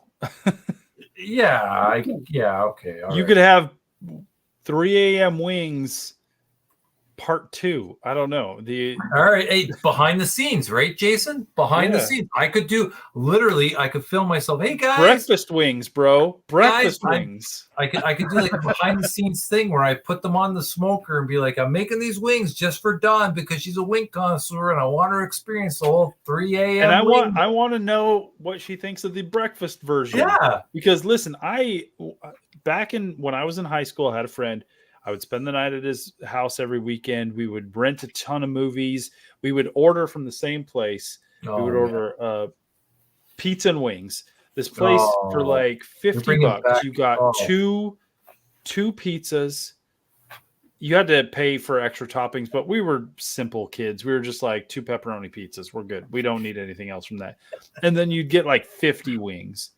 And it would come with a half a loaf of garlic bread, sauces to dip it. It was great. We would eat most of that, watch movies all night, whatever, throw it in the fridge. And when we woke up in the morning, we ate cold pizza and cold wings and cold garlic bread. Goodness. Yes. So we need 3 a.m. breakfast wings, which are just cold wings. And I want to see what our bandmate Dawn thinks of the 3 a.m. cold wing breakfast variety. We may get an Airbnb, so I think that would be cool. Oh, yeah, 24/7 wings, baby. I thought I'd remind you guys about that. Maybe an Airbnb. Remember that? Remember talking about Yes, yes. Yeah, that'd be cool. Yeah. So Jason, when you talked about hanging out with your friend at night, renting movies, pizza, and all that, Yep. literally brought back a memory. Where When you killed that guy one time. Yeah. No, Oh, different memory. It just the whole experience. Go get a beer. Going to Blockbuster, right? Going to Blockbuster, and I was at my friend's place. Like, I remember going there, and he's like, "What movies do you want to rent?" I'm like, "I don't know." And he's like, "Have you ever seen the Transformers movie?" I was like the cartoon? "Yeah." Okay. Hell yeah. Hang on. Best soundtrack ever. Hang on. You got the touch. So he's like, "Have you ever seen a Transformers movie?" I'm like, "Well, I'm a big fan of Transformers, but I don't think I've ever seen the movie." He's like, "Okay, one, we're renting that movie." I have a whole shelf. You can't see it right now of Optimus. Yeah. So then two, he's like, "Do you feel like a scary, like weird kind of?" I'm like, I'm for whatever. So then we rented. So we got Transformers, and we rented the Island of Dr. Moreau. Totally different, Kilmer right? version. I don't know. It's the one with all the, like, you go to the island, the doctor has animal creation. Look at his face. Yeah, That's the is that Val same Kilmer, thing, bro? You just, Well, All you right. just described Island the of same Dr. movie. Moreau that's the story. Like, so you can't be like, oh no, it's the one with the half animal creature. That's the Island of Dr. Moreau. Like, you have to tell me which actor. version. Okay, So I'm what going year was to this? assume you got the Val Kilmer version. I think so. Yeah, Well, yeah. how old were you? Was it in color? It was in color. Was yes. it a what is it? Was it like 1980s, early 90s movie? So like a recent. No, it would have movie. been. It would have been late 90s, probably. Yeah, Val Kilmer. Late It's Val Kilmer. Okay. So it was interesting. Had my That mom. mo- Had dude, my there's a mom known whole that- documentary about how that movie was just a nightmare. You Really? should watch that documentary. It's so I want good. to now. Yes. Was that Ryan? So good. No, it was actually with Mike Wilcox. I don't know that. No, it's Dr. Moreau. Girl, are you not listening? No, I meant his friend. Not the island of Dr. Ryan. So I had another friend in high school, Mike, and he. You had more than one? I thought we were only allowed one. I had two. 3. Well, shoot. I really. Okay, well, anyways. That's. At the time when I was in high school, I was like kind of in limbo between certain friends, but I was, Mike invited me over to his place. He's like, "My dad's hanging drywall. You want to help us hang dry?" Yeah, sure. And then I spent the night. He's like, "You want to rent some movies?" Yeah, sure. Let's rent some movies. Went to Blockbuster, which was down the street from You where just I said lived. this story. Anyways, yeah. It just hear brought it back again. memories. It brought back memories. Okay, sorry. I'm Listen, 43 years old. It brings me back to my teenage I years. wish we still had video stores. Like Yes. I know that business model does not work in the age of streaming, but I will say, like, in my job, I work in two different towns, right? I work in a smallish town and I work in a very like pit stop kind of a town. I work in my pit stop kind of a town. They have a video store, bro. Oh no. There is a video store. Wow. I have gone to it. It is amazing. That's cool. It's all DVDs and Blu-rays, so like that's fine. Yeah. But it's a video store. It's also a video store / collectible store. So they have Funko Pops and action figures and big board games. But it's like, and when I say that video store, it's like Blockbuster size. Like it's a big selection. Oh, I love going in there and just being like, I'm just going to wander. I can't rent anything from there because you rent stuff from there because I only work there twice a week. And so, like, if I rented something, I wouldn't get it back in time. So I'd have to pay late fees. It's stupid. But yeah. Video That stores were the bomb. I think that we should bring whole- them back. I think the Yes. society that we are should support them. Yeah. I think Like, let's do Netflix this is opening thing. up a video store like place. To use up some of their stock of DVDs and Blu-rays that they used to send to people. I don't. They should. Yeah. They flipping should. My Absolutely. I would go there. like I would rent movies from I would physically go to a store and rent movies from Netflix. Like, how Oh. stupid is that? I would do that. I would. It's a whole experience. Okay. I remember, like, I got 5 kids. So their age bracket. I remember when I was their Next age. time you should, whenever you mention your kids, you should be like, I have 5 kids. I have 5 kids. Yeah. But, like I just think about, like, when I look They back don't when I was understand. their age, man, like Friday nights was the night you went to Blockbuster Video and you went with your mom and dad and you walked through the video store and they're like, okay, pick out 2 movies or pick out a couple of video games. Well, thanks, And- bro. and- I didn't and have you- a dad, and that so was thanks your for bringing up weekend. some like rough memories. You're cool, That was bro. your weekend. And it was a great weekend. It was like, I remember, like, for me and my mom, as absurd as it was all the action movies, which when I look at it now, I'm like, I can't believe my mom actually let me watch these movies. Like Terminator. Bro, I uh, grew up on horror movies. Like, here's the weird thing, like, Universal Man. Because- Universal Soldier, right? Mhm. oh, Universal Soldier, right? With Jean-Claude Van Damme. Like those guy with movies. a necklace of ears. Oh, So here's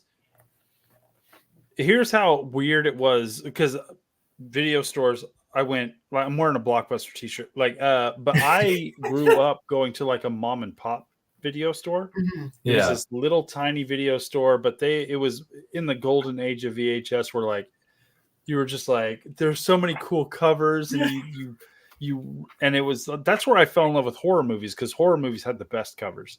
Yeah. Mostly like scantily clad women who were just like, no, Oh, don't kill me. But this was the age of like Highlander. Like, oh my gosh, I fell in love with Highlander because of this video store, and like the Friday 13th series and all that kind of stuff. Mhm. I remember though, because you're like, on Friday night, I'm like, no, this was like every other night. My great grandma, wow. who lived across the street from me, she half raised me because I grew up with a working single mom and kind of stuff. Take me to the video store. And this is where my love of movies came in, because I was just like, I loved all these movies. Mhm. Nobody was policing what I was watching. Right. When I was a youngster, I was like, let's watch us some Revenge of the Nerds. Hell I'm a yeah. nerdy guy. Let's watch that thing.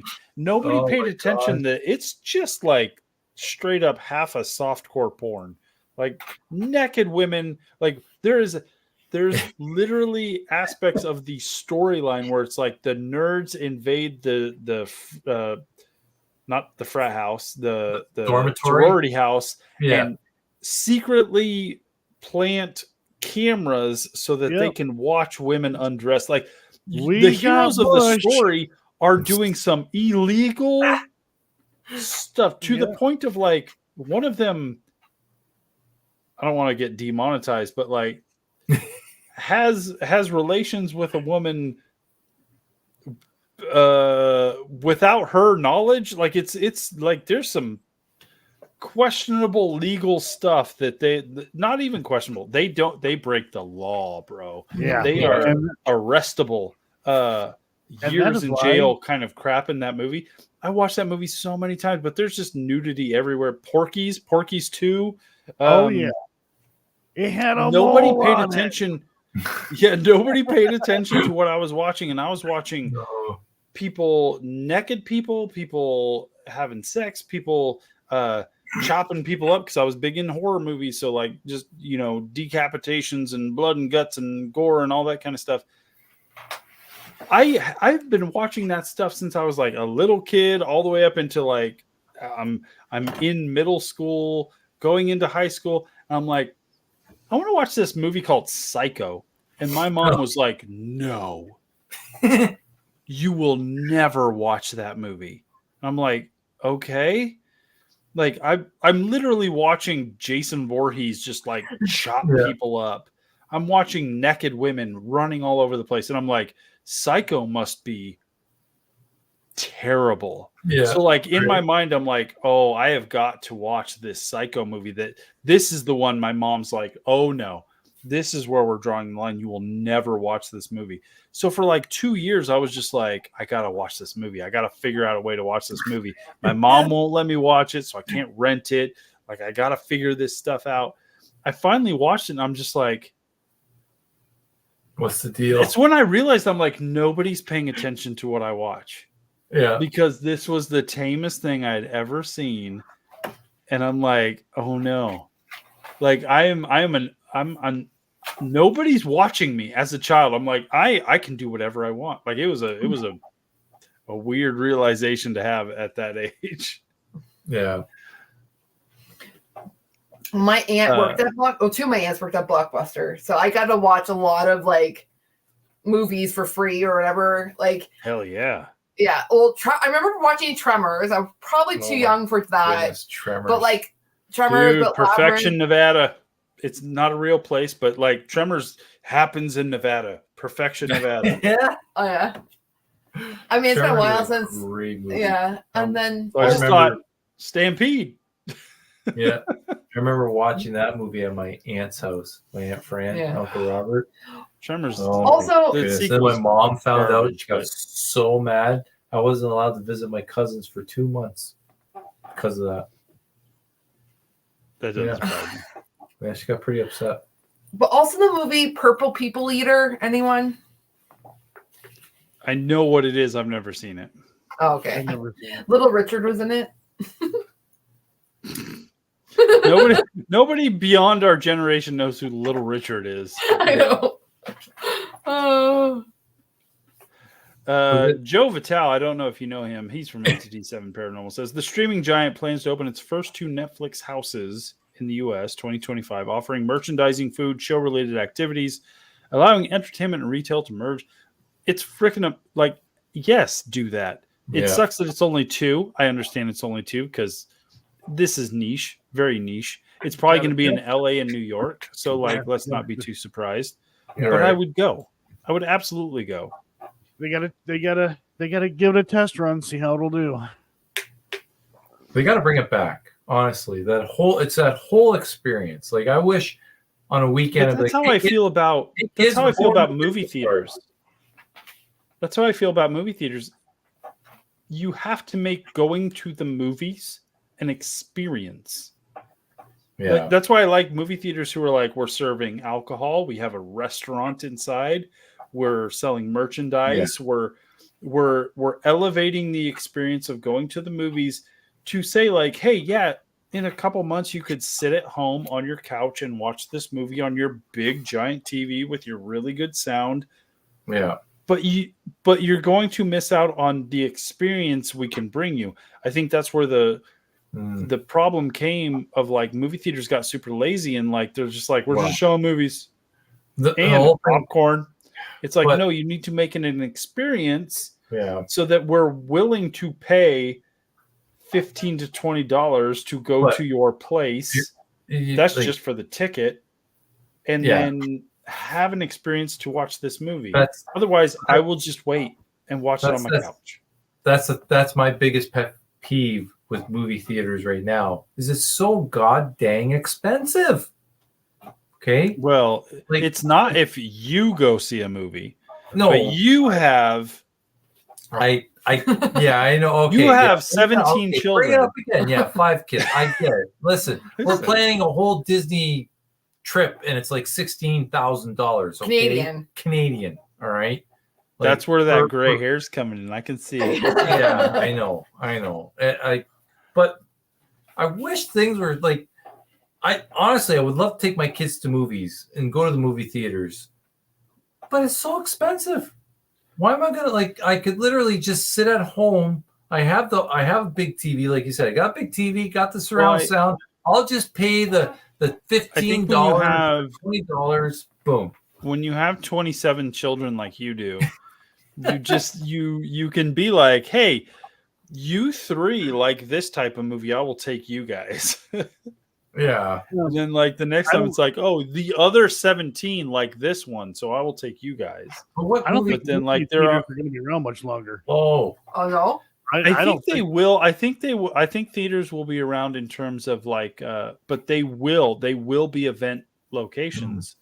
Like they will not be like 17 screen behemoths that you get. You will get like the 3 to 4 screen, like prime experience type of locations where there's a restaurant, there's a bar, there's a it's everything's super fancy. It's going to be like a boutique type experience in the theater realm, because the chain theater experience is not going to be supported anymore. yeah. I just recently got an Adobe Adobe Atmos surround sound system. Yeah. My God. So the last movie I saw, I took my 2 oldest daughters. I went and saw Five Nights at Freddy's at the movie theater. We have a Cineplex Odeon theater in Niagara Falls. It has 7 is it 7 movie theaters or 5? No, more than that. I think it's like 7. 8. 7 or 8. Anyways, that place, I remember when it opened brand new, and I think I was in like my teens. Yeah. Right? It was packed all the time. You go in, the place was full, right? Yeah. Okay. He's getting upset. I am getting upset. It's an era, guys. It's an era that's just the experience, the whole thing. I was heartbroken because I haven't been to the movie theater in a long time, and my daughters. But that was the only way to see those movies. That's the difference, and now they're not. Yeah, but like, so you go into this movie theater, and I'm like, one concession stand person, whereas when I went there was 15. It's all, dude. When I go to the theater here where I live, you go in and you have to go get your own popcorn. You go to the concession stand, they're like, what do you want? And I'm like, oh, it's just a tub of popcorn. And they give you the cardboard tub, and they're like, cool. You have to walk across the lobby to a giant wall that has just like popcorn things dumping into it, and you have to serve yourself. Wow. It's so, and I'm thinking to myself, how does this place exist? How is it like still alive, being able to exist? Marvel movies, that's what it is. Like, it's summer blockbuster type thing is what's keeping it alive, but it's not gonna remain much longer if they can't make going to a theater experience affordable, right? Ish. It's going to be expensive. Yeah, because they're going to have to make it an experience that you want to go to, or else you're just going to stay home and watch this stuff. Because we have big TVs. We have the technology to have good sound systems. We can pop our own popcorn. We don't need that. You need to make it an experience. And so it's going to cost you a little more. So you're not going to want to take all your kids and stuff, but you're going to want to pay that extra bit of money because it's an experience. Right. But conversely, Hollywood's like, okay, but because of that, we need to make every movie massive and big, like Marvel movie type structure, because people want to see it on a big screen in a giant theater. But that is lending itself towards like really hollow storytelling so where people are just like, I just wasn't that entertained because the story wasn't all that great. It was big and loud, but like, meh. Like, so entertainment, theater going in society, like it's this. And and I don't know how long it's going to last before we get that boutique theater experience as the norm. It's gonna turn out just like Blockbuster. They're just gonna disappear. Because there's not enough interest. There's not enough. But the sucky part is like people are willing to pay for streaming services Right. But for Hollywood to keep the momentum of like just making bajillions of dollars, the streaming services route isn't going to do it because people are like, I'm paying $10 a month. Right. I'm paying $15 a month. It's like to watch everything. Okay, well, now we're going to have to figure out how to make people pay more because for us to keep creating these $20 million projects and making a profit on that, like we can't rely upon people to pay $10 a month, $15 a month. We're going to end up paying like $50 a month per streaming service just so they can create content for us because nobody's going to the theater anymore. Yeah. Yeah. And you can't just have one streaming service because one streaming service may not have. That's called cable. Hey, you know what though? I found Tubi, guys, and Tubi. I don't want to watch commercials, and everything on Tubi, like for the most part, is garbage. Like they have like 70 really good movies and 400 terrible things. I'm watching G.I. Joe right now with my daughter on Tubi. That is not a mass thing. Like you don't have 4 million people watching G.I. Joe on Tubi, bro. I don't care. It's on there. It's free. I don't have to pay for it. It's great. Love it. Tubi's made us some money. Oh, yeah? Really? Moz from Moz says at Crown in Melbourne, that's in the Emerald City. I don't know if you knew that. You get a gold pass ticket. You get full bar, gourmet food, and a personal waiter. It's pretty cool. Whoa. Like that's what I'm saying. That's how theaters will make money, but that's not going to work for Hollywood. Hollywood needs mass. Yeah. Because 100 people going to a theater where they have to pay like $20 a ticket, a good chunk, like most of that money is going to the theater, not to Hollywood. Hollywood needs more money than that. They need mass appeal. They need a bajillion people to watch that movie to make back that money, not 100 people per showing to, you know. When a movie comes out, like, and you probably, like, I don't know if it still exists today, but they talk about like the box office stats, like, oh, this movie came out on Friday night and it's the number 1 or number 2 in the box office. It's a popularity, whatever. Like, does that obviously that still kind of exists in a sense? It does exist, but you got to remember that amount. Like, oh, Bob Joe Fights the Ninjas came out this week. It made $100 million at the box office. That doesn't mean the studio made $100 million. That means the movie brought in $100 million. 50 million of it went to the theater. So the studio got 50 million of that. But they spent 300 million to put that movie out and market it, and then week 2 it makes 10 million total. Week 3 it makes 4 million total. It's gone after that, and now the studio's like, we didn't make our money back, guys. The movie theater, they rent from that movie studio or whoever to put that in their theaters. So the movie theater pays, and then they'll make money off of it, but they only make so much money off of it because, well, the studio or whoever who put the movie out gonna want that money. Yeah. So movie theater really doesn't make that much money. They count off of like selling a ticket. They don't make that much money off of selling a ticket. They make the money out of the concession stand. Right. Yeah. I managed the theater for a couple of years. Like, I know how the money in the theater system works. I'll tell you. They need you to buy popcorn. The theater needs 100. They need to make money off of, like, that's why theaters are doing, like, hey, we have an open bar, we got a restaurant, we got more than just popcorn and hot dogs. Now we have pizzas, and we have, like, you want a shrimp sandwich? We got shrimp sandwich. Like, you want, like, we will give you what you want. Because that's where they're making their money. That's how they're getting a profit. That's why they're like no outside food or drinks, because they're like we're Right. making, like, if your ticket was $10, we're making $2. Mhm. Wow. And when they go to It blows me away when you look at Cineplex Odeon in Mhm. Niagara Falls, the size of that building and the amount of theaters that they have.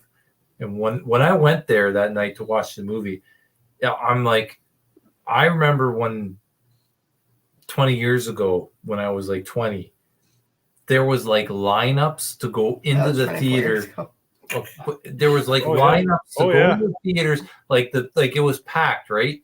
And then I go and I take my daughters to go see Five Nights at Freddy's on an opening night weekend. There was nobody. right, It was yeah, empty.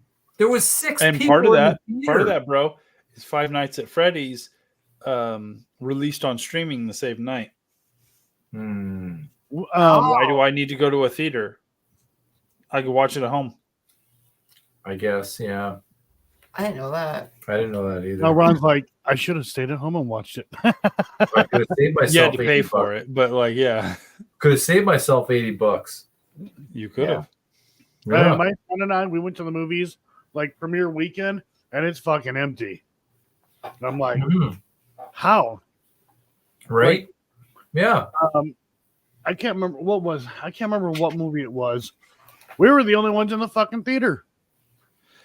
But The last movie I went to with my kids, I want to say it was Five Nights at Freddy's. It was Five Nights at Freddy's. Me and my kids were the only ones there. yeah. Dawn and I went and seen Napoleon, and we were like us and like maybe 8 other people. And you have to wonder how does a movie theater make money on that? They're not. That's why a lot of them are Right? closing. Like they're gonna like. That's why they're like, we need Marvel to put out like an Avengers Yeah. budgeted type film. Like, Disney's we need can't those afford it. giant spectacle movies. We cannot survive on niche crap anymore. And that's Well, why even- Hollywood, like, the only thing we're willing to deal with right now is the most mass appeal thing. Like, that's where we're going to spend our money, because we have to have mass appeal or else we're done. Anything less than mass appeal is going to go to a streaming service. And even then, the streaming services are like, listen, we've maxed out our audience of people who want to pay for this crap. We need something that's going to be huge. And if you're not going to just blow up the world in season 1, that's all you're getting. Yeah. So, like with Disney, they're scaling back on Marvel movies. They've canceled some movies Because they went overboard with Disney Plus stuff. and The then Disney Plus content, they're like 4 million TV shows and like movies nobody cares about. and then they're having People are like burnt out. Ryan Reynolds freaking had war with Disney uppers because of Deadpool 3 and the stuff that they wanted. That's not surprising, It's- just because he made 2 movies with another studio who were willing to give him kind of like free reign, and then he comes into Disney. Now he's got to deal with like super oversight and people looking over his shoulder. And he's just like, I just want to make my damn movie. Plus, now it cannot be as raunchy as it used to be. So there's people saying I can't do what I want to do. And so, like, that is totally understandable. But you know, they're scaling back and just these movies are not going to be as big and as expensive as they were. And the weird thing too with that whole thing is like the Marvel movies, in terms of like what they were bringing in, were made fairly on the cheap. Like Disney already was like making those movies as cheap as humanly possible. They looked great and everything, but like the budgets on those movies were not what they should have, like, that you would expect them to have been, because they were screwing everybody. That's the whole thing of like the VFX artists and stuff being like, we were being underpaid and overworked and stuff. Like, they were really just kind of like crossing some lines to make these movies as cheap as humanly possible to get the mass amount of return. And then they were just like, well, let's make more. Like, let's make 17 Disney Plus series on an even smaller budget with the expectation we would have the same type of look and feel. And so like they were just kicking themselves into a garbage can at that point. They were just oversaturating the market and overworking their people to the point where they're just like, what do we do? Like we have really kind of like burnt some bridges here. Tanya's in the house.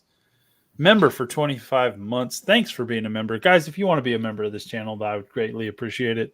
If you want to throw down a super chat or whatever. I never promote that kind of thing, but if you wanted to, that would help. Mike O says Ryan sold Mint Mobile. Yeah. Let him.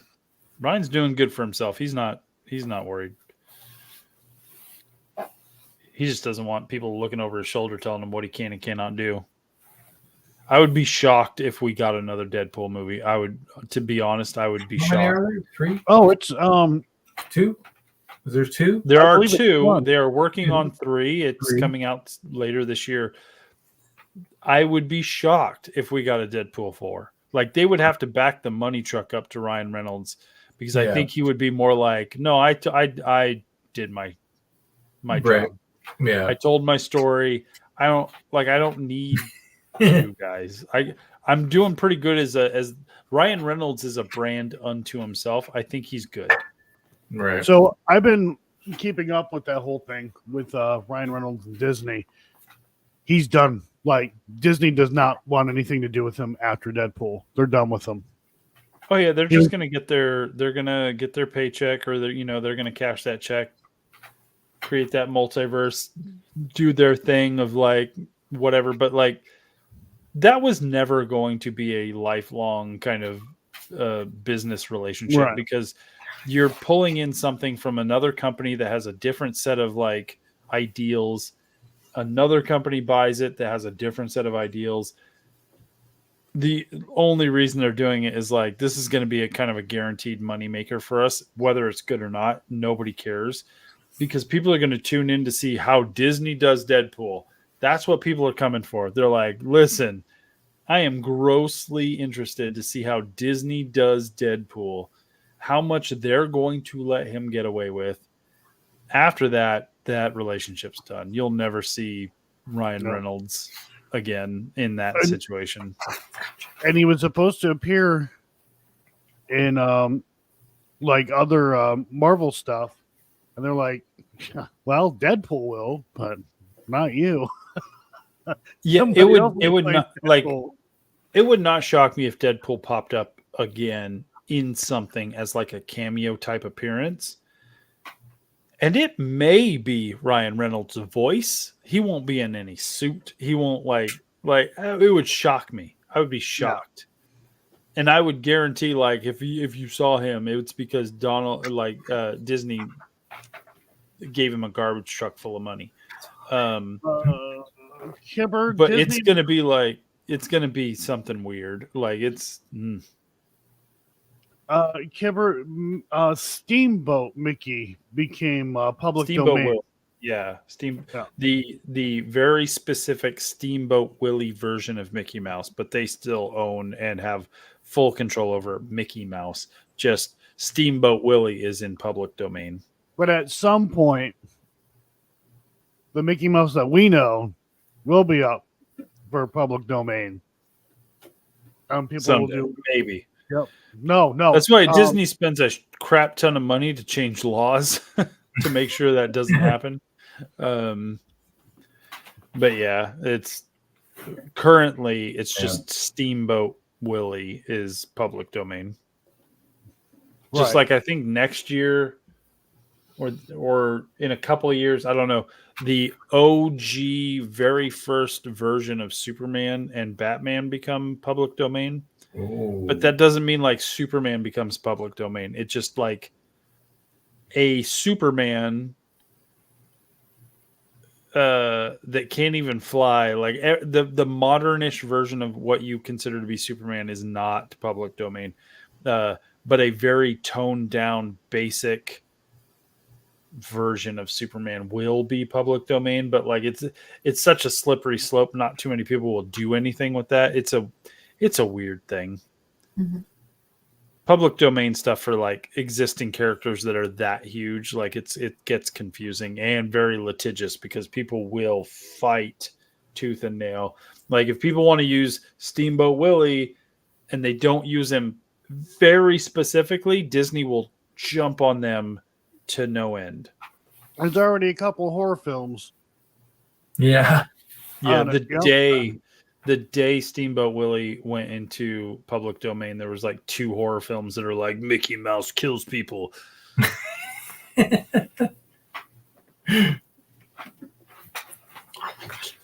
Well, thank you, Tanya.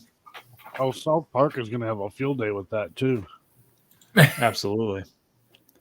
Lost from Moz says, I love the bromance between Ryan Reynolds and Hugh Jackman. Absolutely. It's part of the charm. Mm-hmm. Well, guys, it's about 2 hours coming up on this live stream. I think to call it a day because I'm getting tired. But thank you guys for hanging out.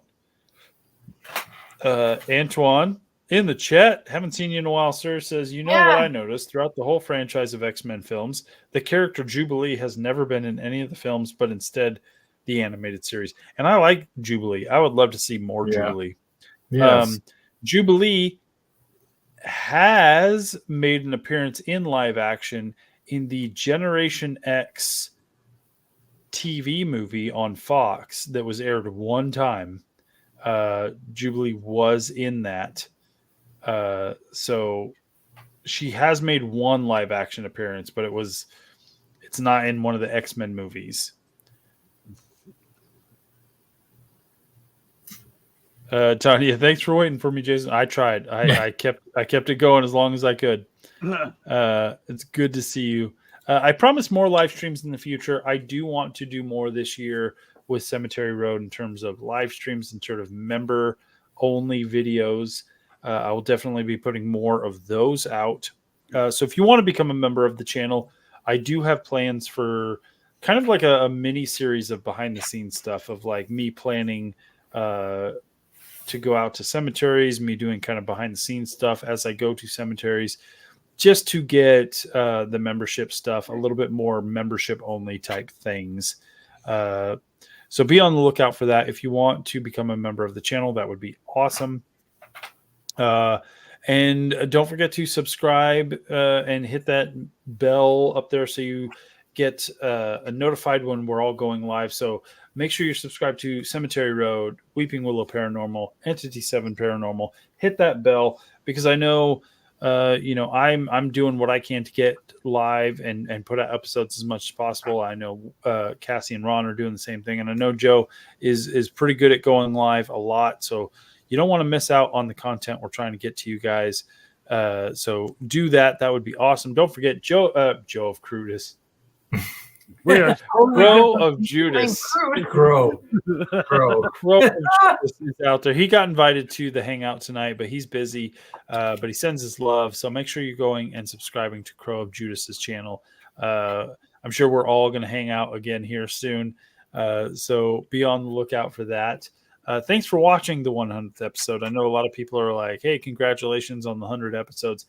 I couldn't have done it without all of you guys. Your guys' support in telling me you like the channel, watching the episodes, becoming members, doing super chats, all like everything you guys have done to make this weird idea I had a reality. It's thanks to you guys. So that my heart goes out to all of you. Thanks for hanging out on this very random hangout. Make sure you guys are safe this rest of this week. And remember, as always, no matter what you're doing, going to work, hanging out, doing your life, walking amongst the stones, remember, as always, be safe, be respectful. And as always, all of us will see you on the next one. Have a good one. We love you guys.